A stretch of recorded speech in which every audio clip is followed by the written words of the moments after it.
sering sekali bahasanya dijaga begitu ya dengan intervensi BI. Apakah Ya, dengan rupiah jebol di 15.500 ini Anda juga sudah melihat BI sudah mengintervensi, bahkan Anda tidak ada intervensi dari BI, justru rupiah bisa melemah lebih dalam lagi? ya. Kami melihat bahwasanya BI sudah cukup aktif ya dan sigap untuk bagaimana menjaga stabilitas nilai tukar di dalam negeri ini. Kalau melihat statement yang dikeluarkan oleh Pak Peri pada rapat Dewan Gubernur Bank Indonesia pekan lalu, kemudian beberapa penjelasan dari Dewan Gubernur yang lainnya, bahwasanya memang uh, fokus untuk makroprudensialnya kan memang stabilitas nilai tukar dan juga menjaga bagaimana menjaga inflasi. Artinya instrumen-instrumen maupun langkah-langkah operasi moneter yang dilakukan oleh BI maupun intervensi di pasar keuangan ini memang merupakan upaya-upaya untuk menjaga stabilitas rupiah.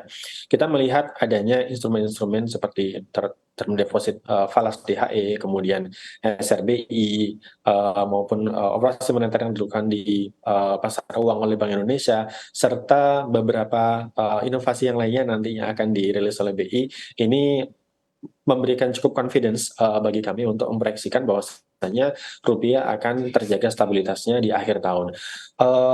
Pengetatan atau pressure yang dialami oleh rupiah saat ini kami melihatnya bersifat temporary dan akan termoderasi di kisaran 15.300 di akhir tahun. Oke, baik. Pak Kavi, kami juga mencermati dari rancangan dalam RAPBN di tahun depan atau 2024 nanti yang mengatakan rupiah ini akan dijaga di level 15.000.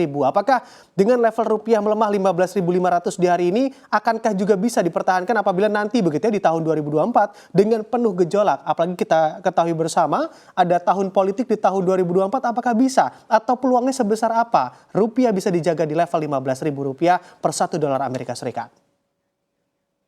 Ya, baik Mas Bram. Kami melihat rancangan struktur APBN maupun asumsi-asumsi yang digunakan untuk APBN tahun 2024 sesungguhnya mencerminkan optimisme pemerintah akan perekonomian yang lebih baik di tahun mendatang. Terlepas dari adanya tahun politik maupun dinamika ataupun gejolak di perekonomian global. Karena terkait dengan nilai tukar ini, kami melihat ke depannya akan lebih banyak dipengaruhi oleh faktor-faktor domestik seiring dengan semakin berkurangnya eh, ketergantungan kita terhadap dolar.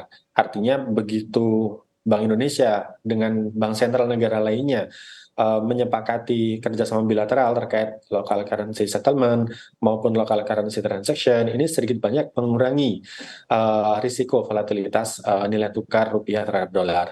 Uh, di tahun depan pun kami melihat bahwasannya dengan adanya reopening China yang sedang berjalan saat ini, kemudian perkembangannya yang juga relatif positif, di mana China sudah mulai bergerak, PMI manufakturnya sudah mulai ke jalur ekspansif, kemudian consumer confidence-nya juga sudah mulai meningkat. Perlahan-lahan kami melihatnya China akan kembali on track, dan inilah yang justru akan lebih mempengaruhi permintaan terhadap rupiah nantinya.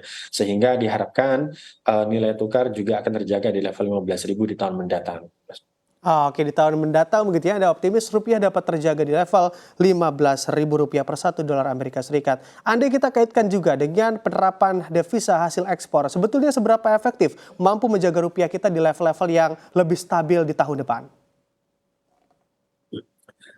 Ya, untuk DHE ini mungkin perlu diperhatikan bahwasannya karena sifatnya masih berupa program gitu ya. Artinya kita untuk menjaga stabilitas rupiah itu memang memerlukan instrumen yang lebih sistemik gitu dampaknya. Dan kita melihat bahwasannya realisasinya untuk term deposit falas ini untuk efektivitasnya mungkin cukup efektif saat ini, namun perlu diperhatikan ke depannya tingkat rollover-nya ini sehingga nantinya untuk yang jangka pendek, oke, saat ini sudah cukup efektif, tapi di jangka menengah dan panjang ini mungkin perlu dilengkapi dengan instrumen-instrumen yang lainnya. Artinya saat ini BI tidak hanya term deposit DHI falas saja, dan mungkin nanti akan diperluas untuk DHI-nya tidak ada sumber daya alam saja, tapi juga sektor-sektor industri yang lainnya, itu yang pertama. Dan yang kedua mungkin bisa dioptimalkan lagi instrumen-instrumen seperti SRBI yang baru diluncurkan, dan mungkin ini juga akan perlu dilihat aktivitasnya sampai 3 bulan mendatang seperti apa. Selain itu juga mungkin kerjasama bilateral seperti LCT maupun LCS ini bisa diperluas lagi jangkauannya dan ditingkatkan lagi intensitas penggunaannya. Oke, banyak juga yang mengindikasi Pak Kavi di mana capital outflow ini menjadi biang kerok dari melemahnya rupiah terhadap dolar yang cukup tajam begitu ya. Apabila mengamati secara data, sebetulnya seberapa banyak sih capital outflow yang kiranya sudah terjadi hingga saat ini dan apakah memang nanti capital outflow juga akan terjadi lebih banyak lagi Pak Kavi? Ya, kami melihatnya capital outflow saat ini memang ada kecenderungan ke arah sana. Namun memang kalau dilihat proporsi kepemilikan non residensial di PSBN kita, di mana kepemilikan asing memang semakin turun di awal tahun ada di level 28, saat ini sudah di level 26%. Artinya sesungguhnya struktur dari komposisi pemegang surat berharga negara ini lebih banyak didominasi oleh institusi dalam negeri, sehingga adanya capital outflow mungkin akan berdampak tapi tidak terlalu signifikan. Kami berharapnya ke depan justru domestik inilah atau investor domestik inilah yang menjadi core ya atau jangkar dari stabilitas ekonomi di dalam negeri. Oke, oke, baik. Nah, Anda kita bicara terkait fundamental ekonomi bangsa atau fundamental ekonomi RI, Anda mengamatinya saat ini di level seperti apa sih? Apakah memang fundamental ekonomi kita masih terbilang cukup baik, Pak Kavi? Iya, sampai dengan Agustus kami melihat figur yang sangat positif dari perkembangan ekonomi Indonesia, di mana inflasi kita terjaga di sasaran target 3 plus minus 1. Agustus kita mencatat inflasi sebesar 3,27%, di mana ini mungkin sedikit meningkat dari Juli yang 3,08. Tapi kalau dilihat secara month to month atau pergerakan dari bulan ke bulan, ini sesungguhnya melandai 0,02% turunnya ya. Selain itu kita juga melihat inflasi inti turun dari 2,43 ke 2,18 di bulan Agustus.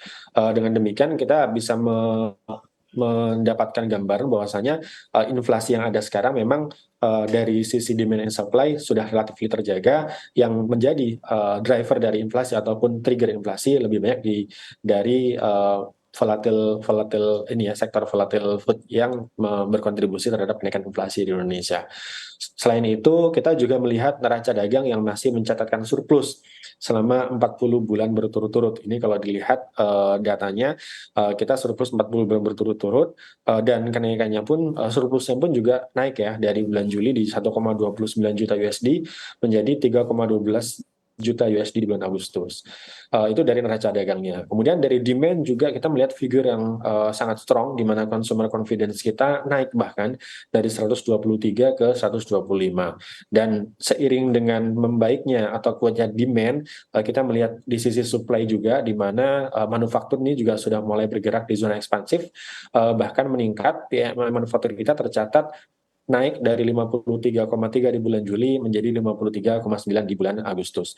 Artinya figur-figur baik di sektor real, baik demand maupun supply, dan di makronya ini menunjukkan fundamental yang solid dan relatively memberikan ekspektasi terhadap kinerja yang lebih baik di masa mendatang, dan juga memberikan cukup ini ya amunisi untuk daya tahan dari shock yang ada di perekonomian global.